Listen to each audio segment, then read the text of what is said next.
Alright, so welcome to this tutorial. My name is Matthew and this is Fly Studio. And in this video, I'm going to be showing you how you can set up an official email using your domain name. And for this, we're going to be using Namecheap. So Namecheap, right? So the thing here is this: when we talk about setting up an official email, basically every email or most email you have is going to be gmail.com, right? So what we want to do is we want to replace that gmail.com with your website name. So probably if you have a domain as ziflystudio.com, all right, which is our website link. If you have that name and you want to add an official domain, we could just call it my name is Matthew, so I'm just going to say Matthew Matthew at Matthew at ziflystudio.com instead of which to have Matthew at gmail.com. This is really important because it makes your website, it makes your email official, and it makes people take you serious, and there are certain tools you want to be using online that you will not be able to access using just your ordinary Gmail. So this is going to be good. And if you have clients who wants to set this up, you can actually set it up and get money from it. So it's a good tool and it's a win-win situation. So the process is very easy. So the first thing you want to do is you want to go to your cPanel for whichever hosting you're using, especially if they offer you email. All right, official emails, right? So the first thing you want to do is for Namecheap, we use what we call a webmail. All right, so I'm not going to digress anymore. I'm just going to go straight to the point. So we're going to start, look for email, and you click on email accounts. So on this my email account, you're basically going to be seeing a lot of emails I have created so far. So the process is very easy. So what you want to do is click on create here. Now we have to choose the domain if you have more than one domain or subdomain. I'm going to be using safelystudios.com and the username. So this will be the official name you want to use. So basically, I'm going to try with this name, John. So let's imagine John is one of our staff. So we're going to choose passwords. It's best to generate password because they are more secured, right? So I'm just going to save this up here. Then what you want to do is click on create. Now the email has officially been created. So first thing first, we have created that email. The next thing we want to do is we want to go into the email so that we can actually see it. So first, you're going to see it here. We have john at ziflystudios.com. If you click on check email,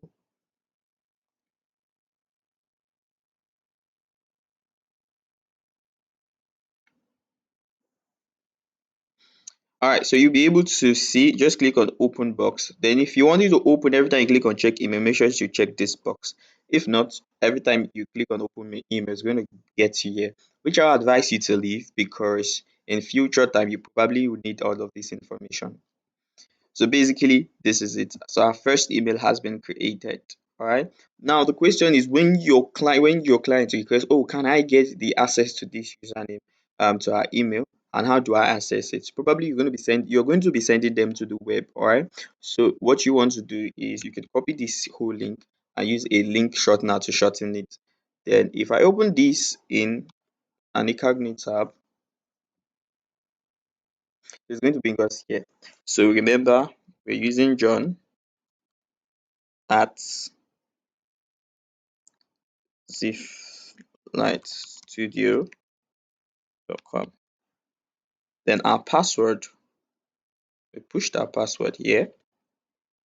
So I'm just going to copy this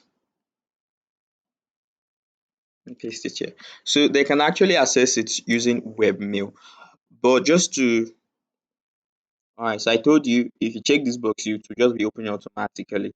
But I want to leave it here because all of this, you can use this information to set up your email when you want to link it with your Gmail. So probably if you want to link your email and your Gmail together so that you can access it from your Gmail account, then you're going to need this information, which is really good, especially your configuration and all.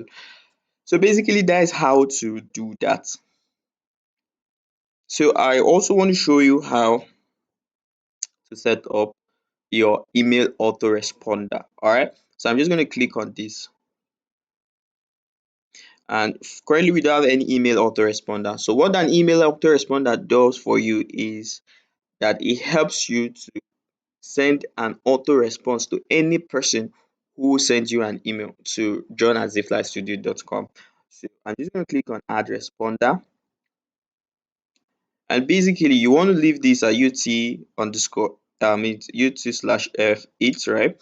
And your interval talks about the hours. Okay, so if a person sends you an email and your autoresponder responds to the person immediately, if the person sends you another email, how long do you want to take before you can respond to the second email? So you want, and it's actually in hours, so you could leave it at 0 hour, you could leave it at 1, depending on what you want. The next thing is, where is this email from? Now basically, since we are setting this specifically from John, it will automatically put John as the sender. Alright. So from, when you talk about from, you want to put a name. Alright. So you could put John. Alright. Then subject of the email, then the body of the email.